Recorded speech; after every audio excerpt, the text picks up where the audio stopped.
Colombia decide 2026. En este momento faltan 7 días, 18 horas, 44 minutos y corren los segundos para que se abran las urnas el próximo domingo 21 de junio, cuando decidiremos quién será el próximo presidente de Colombia.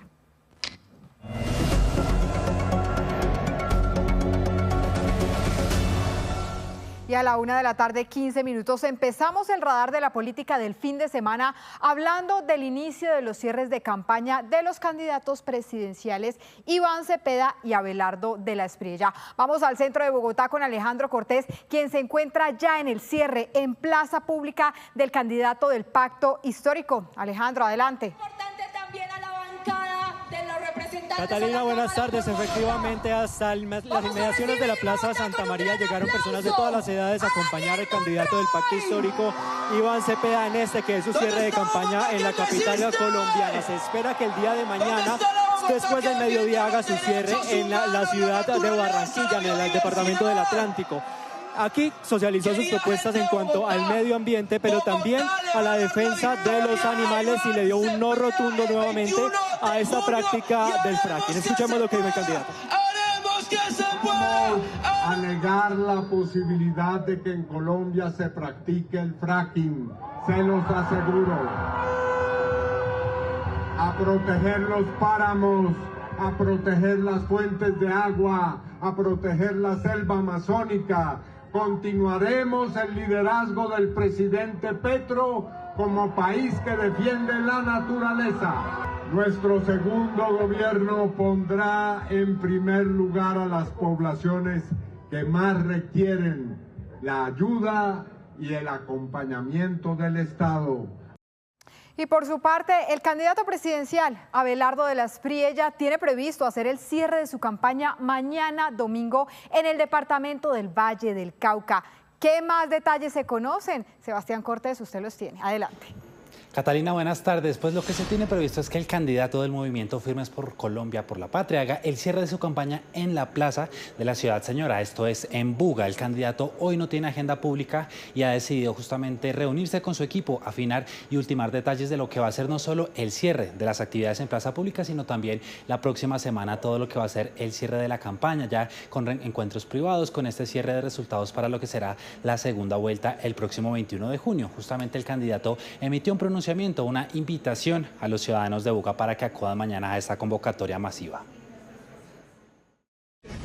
He decidido hacer el gran cierre de la campaña en Buga, porque allá está el negrito, el gran milagroso de Buga que tocó mi corazón y que nos ha guiado durante toda esta campaña. Los espero este domingo en Buga. La vamos a sacar del estadio para mandarle un mensaje a los que quieren destruir a Colombia. La patria no se arrodilla.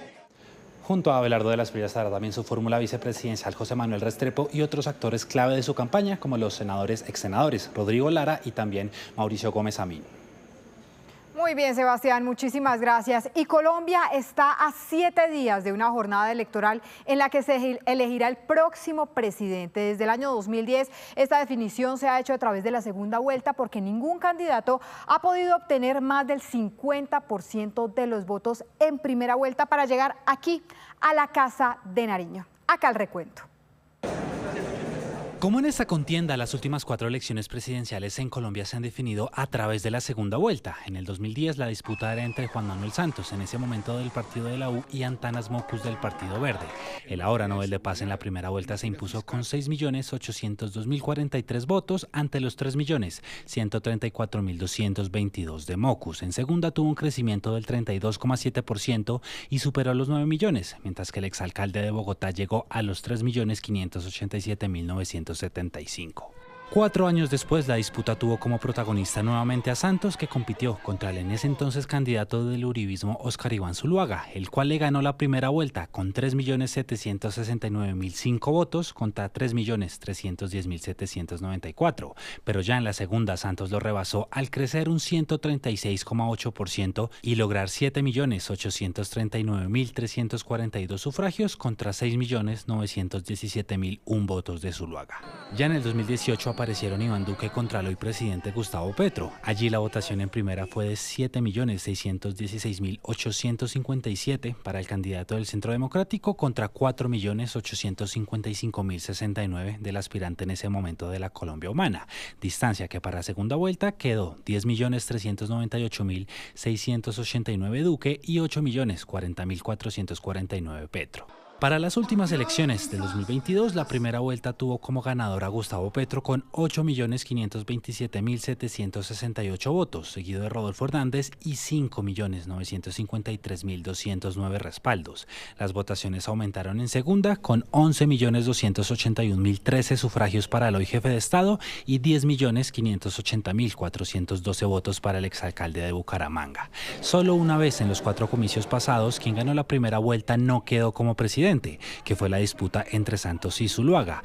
Una tendencia que sí se ha mantenido es la del aumento de votos entre primera y segunda vuelta en cada elección.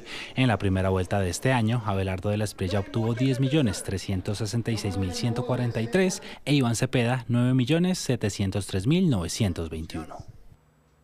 Y para analizar lo que pasa en medio de esta contienda electoral, nos conectamos a esta hora con el analista político Juan Carlos Flores. Juan Carlos, gracias por estar con nosotros aquí en Noticias Caracol.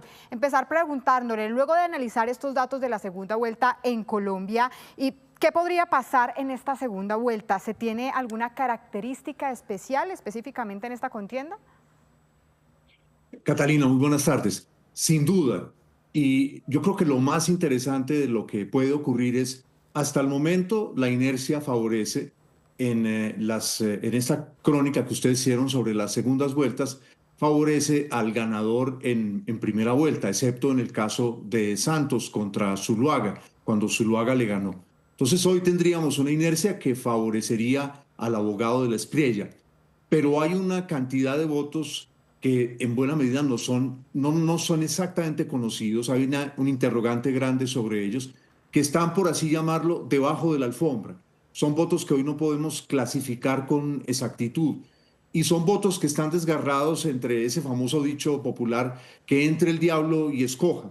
¿Y esos votos dónde están? Están en las grandes ciudades, una parte no desdeñable en Bogotá, y otra parte de esos votos podría estar en las zonas rurales, donde el actual gobierno llevó a cabo una reforma agraria. Y de los datos que disponemos hasta ahora es que a esos votantes no les llegó el transporte, que como usted sabe es un elemento clave para definir unas elecciones, la logística mediante la cual se lleva los votos en grandes ciudades o del campo a los pueblos o a los corregimientos donde hay puestos de votación.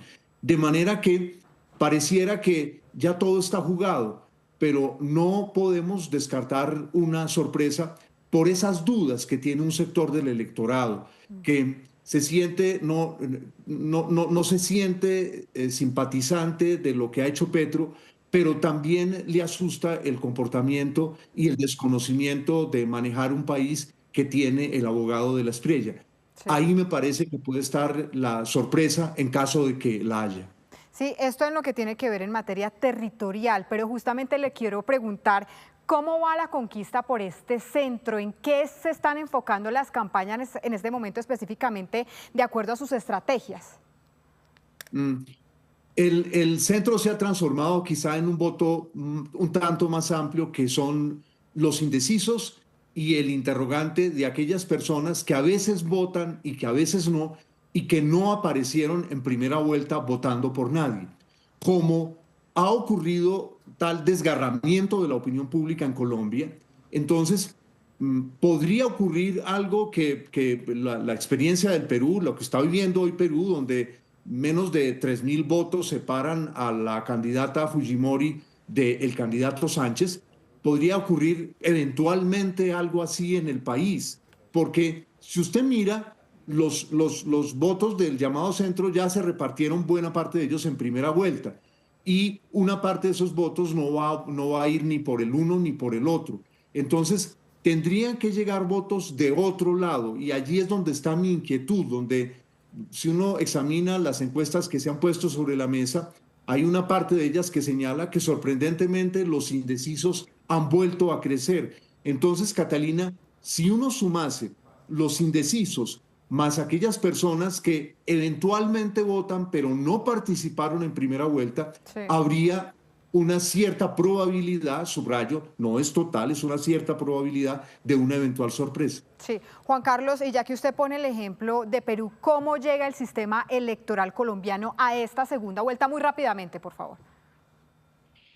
Pues uno quisiera que llegase más rápido de lo que ha ocurrido en el Perú, porque fíjese usted que ese conteo en el Perú ha resultado completamente a cuentagotas, aunque la división en el Perú fue tajante. Algunos departamentos costeros y amazónicos por la candidata Fujimori, Lima, por ejemplo, y todo el sur del Perú a favor del candidato Sánchez. Y lo que está definiendo la elección son unos pocos votos que están llegando desde el exterior. Entonces, para el bien del país es crucial que el sistema electoral funcione lo más rápidamente posible para que no haya dudas con relación a quién gane. Y es en lo que justamente está trabajando la registraduría. Juan Carlos Flores, muchísimas gracias por estar con nosotros en Noticias Caracol. A ustedes, feliz tarde.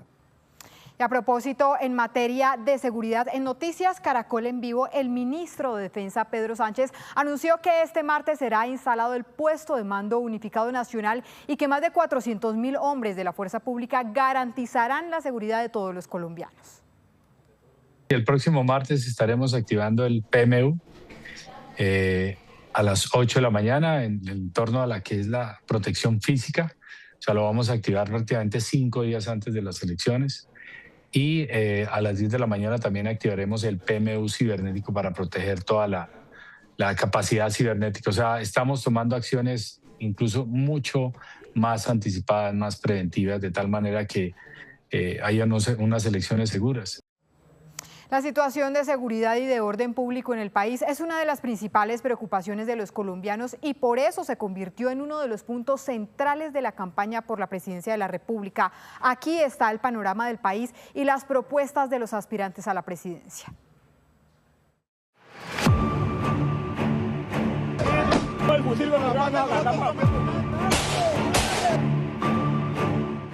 Esto se convirtió en uno de los principales temas de la campaña presidencial, la situación de orden público y la seguridad en el país.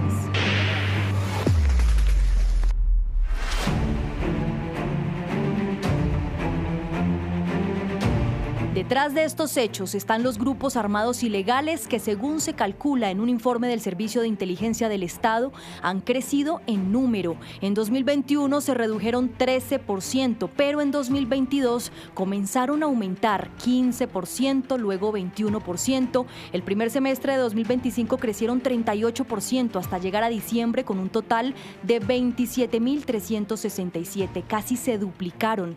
Pasaron de 15.000 en 2022 a 27.000 en 2025, 12.247 nuevos integrantes armados y de redes de apoyo que están en el Clan del Golfo, el grupo criminal que más creció. Le sigue el ELN y las diferentes facciones de las disidencias de las FARC.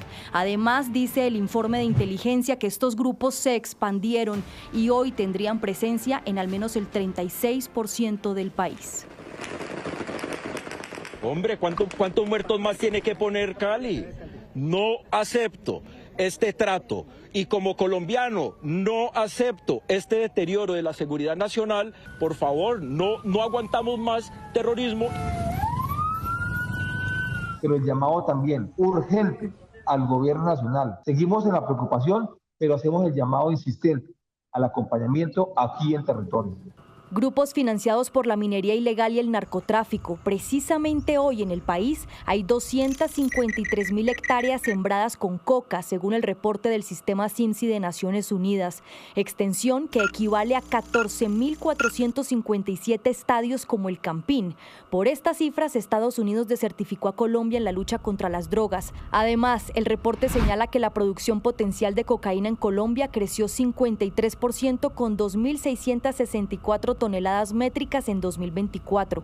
A finales de junio, Naciones Unidas entregará un nuevo informe, pero la estrategia de erradicación también cayó. Según el Ministerio de Defensa, en 2022 fueron erradicadas manualmente más de 68.800 hectáreas y en 2025 fueron 8.051. Este año llevan alrededor de 2.700, pero mientras los grupos y sus negocios ilícitos, como el del narcotráfico, aumentaron, las fuerzas militares se redujeron. Un informe de la Procuraduría indica que en el 2022 este gobierno recibió 291.261 militares en las tres fuerzas, Ejército, Armada y FAC. 3 años después, para febrero de 2025, se redujeron en un 24%, es decir, 71.334 soldados menos. La otra cara de los problemas de orden público está en el terrorismo. Según el Ministerio de Defensa, en 2023 se presentaron 839 casos, en 2025 1.398 y en lo corrido de 2026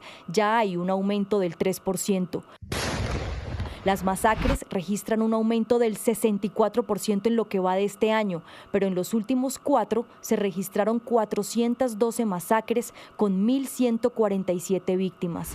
El secuestro, que según el mismo Ministerio de Defensa iba en descenso, en 2022 comenzó a aumentar y de 2024 a 2025 hubo 701 secuestros y a abril de este año la cifra va en 143 casos.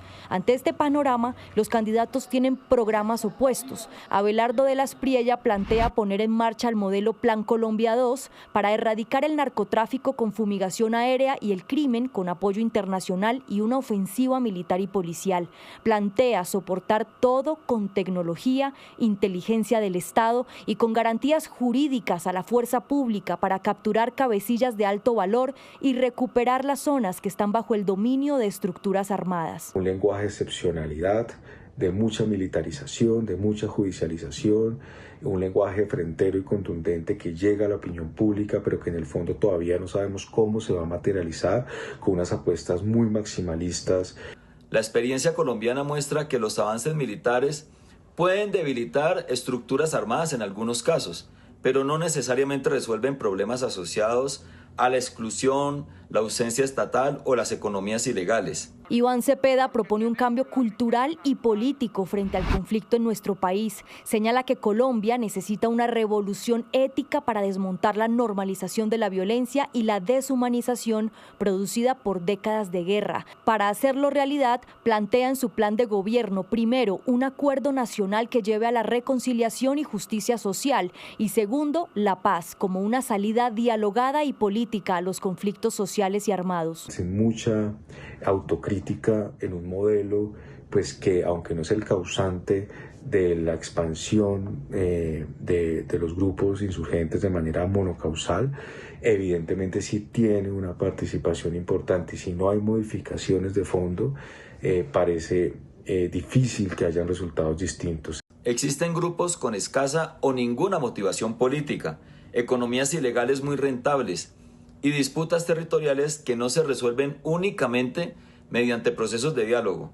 De izquierda o de derecha, analistas coinciden en que el gobierno entrante tendrá que recomponer la estrategia de seguridad para generar efectos de contención de estos grupos ilegales y protección de las comunidades que han quedado en medio del conflicto. Y de esta manera cerramos el radar de la política, no sin antes recordarles que el próximo lunes 15 de junio empezarán las elecciones presidenciales en el exterior.